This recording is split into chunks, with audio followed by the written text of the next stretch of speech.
I love my husband. I'm obsessed with Father Caleb Gallagher.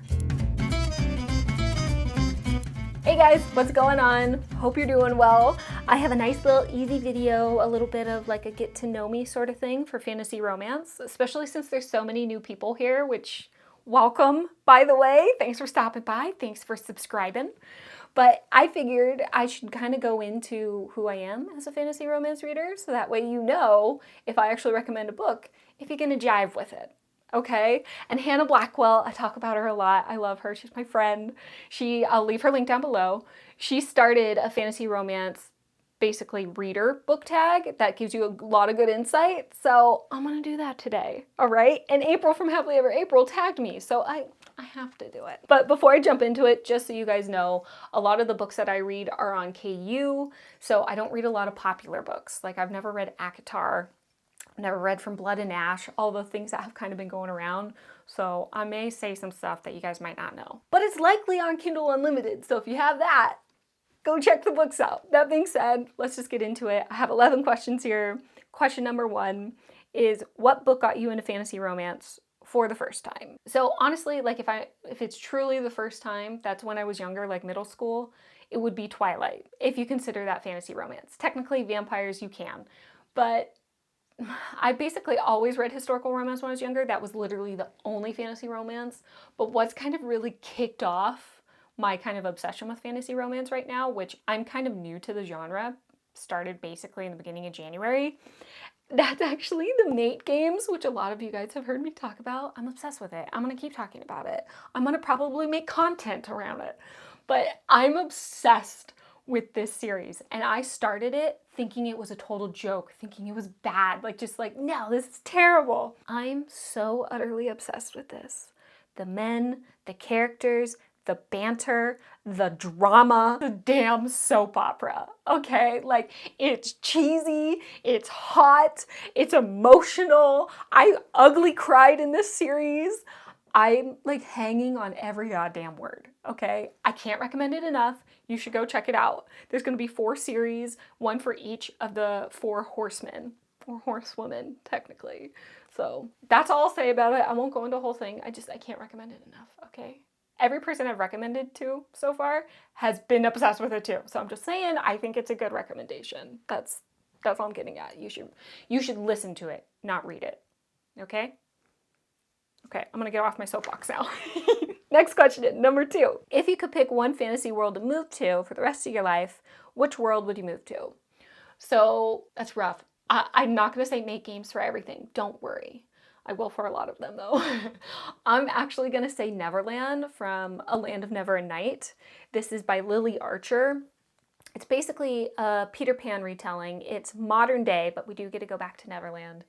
And I'm normally not into modern day stuff, but this was really good.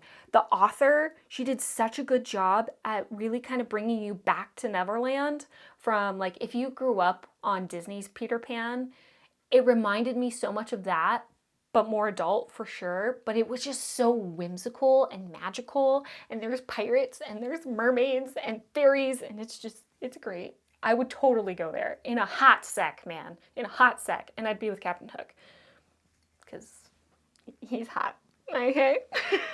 Moving on.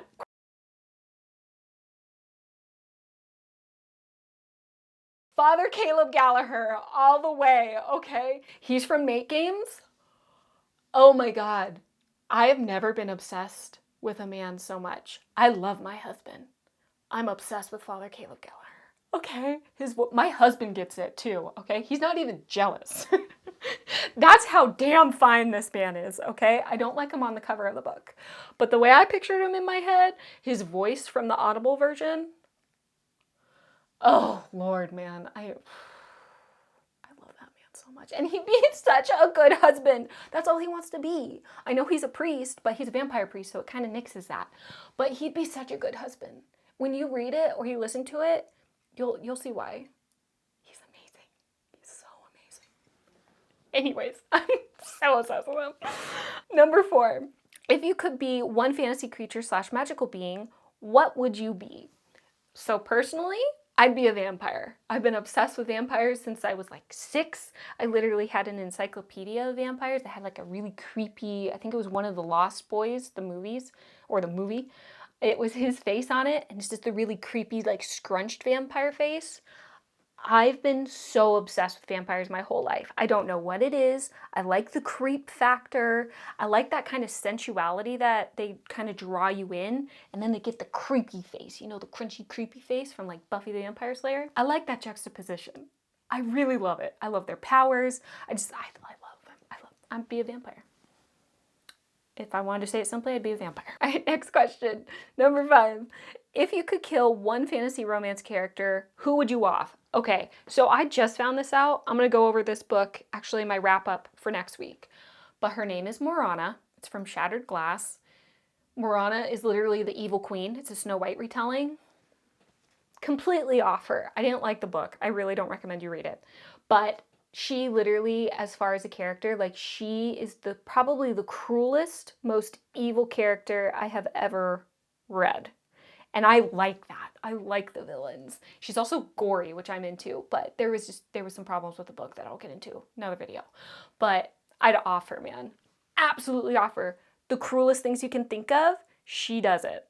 Okay? So I would make it burn. I'd make it hurt too when I killed her. That's all I'm saying. Okay, so for the next question here. What fantasy romance character do you truly believe would be your in real life best friend? And it's funny because when I first played this game, these questions with Hannah on her 24-hour readathon like a month or 2 ago, I didn't have a good answer for this. Because I felt like I hadn't found anyone that would honestly really be my in real life best friend. I haven't found any female characters yet that I feel would be my in real life best friend. Because a lot of them are kind of always written the same. But I finally have. Again, it's the Make Games, okay? And it's some guys. But it's the Make Games Series 2, so it's slightly different, okay? You can't be too harsh with me. But I have two guys, really. First one, Remy. I love Remy. So I'm not gonna lie, it would kind of be like best friends with benefits. Because he's hot. He's great. But I just love his character, his personality, his lines, like his phrases that he uses. It would just like, he would be able to make me laugh. If I was in like a bad situation, he'd be able to protect me from it. But if I was like just kind of down in the dumps, he'd totally be able to get me out of it. Just the way that he speaks is just amazing. It would be so much fun. And he's loyal and I can't talk about him enough. He's fantastic. I love him so much. Again, listen to that series as well. All the Audible versions of the Make Games, just listen to it. But the second one that would be my in real life best friend, they're kind of tied. That's why I have to mention both. But Pan, he's a purple demon. But he's a purple demon. His personality, if you ever saw Good Omens on Amazon, or I guess even if you really read it, he reminds me so much of Crowley. He's meant to be, you know, like a hot demon and whatnot because, you know, he gets frisky with our girl here. But he just has a funny, like such a funny personality, and he's almost like, I don't know, he's so into himself, and especially when he interacts with his mother, you just like, you see his personality come out a lot. I love the things that he says. He calls him mon petit monsieur, and just the way he speaks, literally, the actor, the accent that he gives him, it's just amazing. He's so fun. Honestly, he'd treat me like crap. If I'm being real with you, he'd treat me like crap. But the words that come out of that demon's mouth, it's fantastic. I would have a smile on my face all the time. I would just give him a hard time all the time too. You know, I really feel like this would be a great relationship. Now I'm kind of leaning more towards Pan. I don't know. I feel like they're tied. Anyways, moving on. I'll move on. Question 7 here. What would be your fantasy weapon of choice? For me, honestly, poison. I'm evil. Okay, that's all I can say. I want to do poison. I would be really clever and creative with the various different poisons that I'd make. It wouldn't just be like a simple arsenic cocktail. It needs to be something fun. You know, like something, there's got to be some pizzazz to it. We need to make your ending dramatic, you know? So I'm going to go with poisons. I'd be a master of poisons. Question 9 here. Pick one fantasy romance book to burn. Shattered Glass. That's what I was just telling you about with Morana. the evil queen. Snow White retelling, it has cannibalism, it has gore, it's definitely very dark.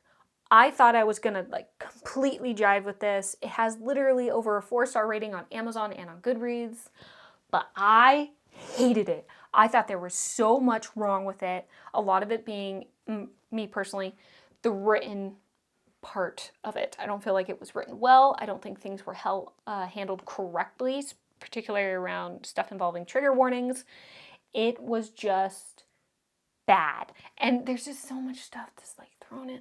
I'll go into it in my wrap-up video. It's just, I really don't recommend it. I really, really, really don't recommend it. Even if you are into dark romance.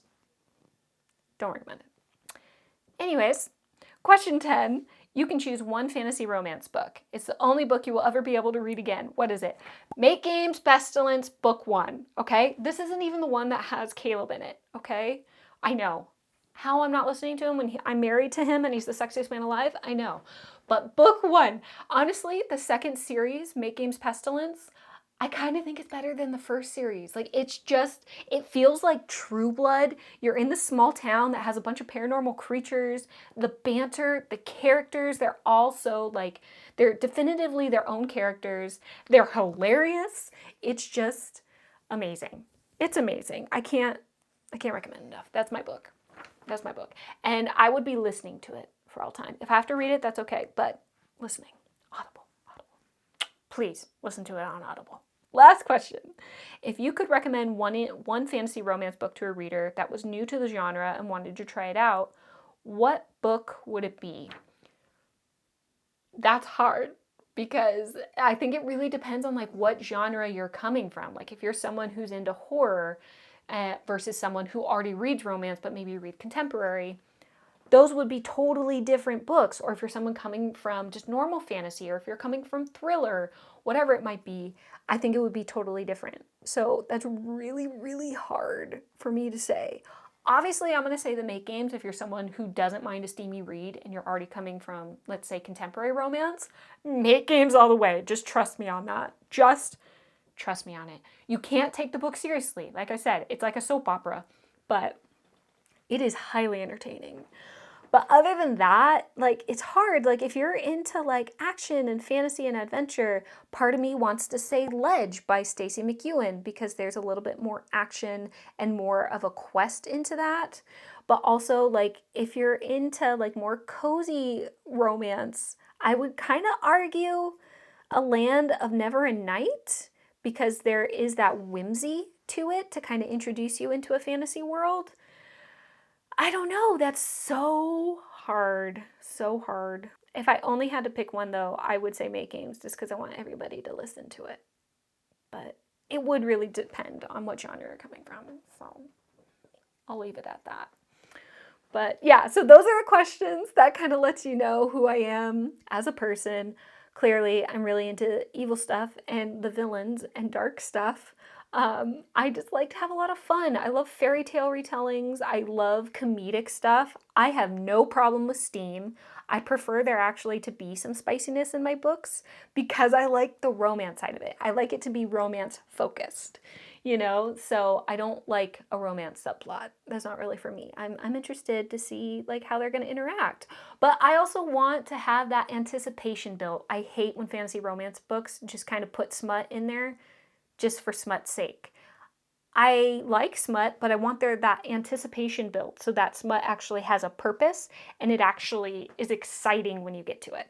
I don't like when it's just thrown in there just for, you know, kicks. But anyways, that's it. I do want to tag some other people in here. So I do want to tag Wicked Reading. I want to tag Book with Mini Covers, Cheeky Chapters, and also Tiff Talks pages. So I'm going to link their channels down below as well. I recommend you check them out. They're all really great channels.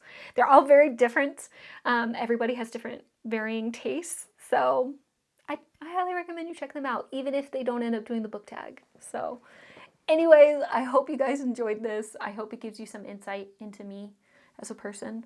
But yeah, I'll check you guys later. If you like this, please leave a thumbs up. If you want to hang out some more, maybe think about subscribing if you haven't, and I'll check you later. All right? Bye.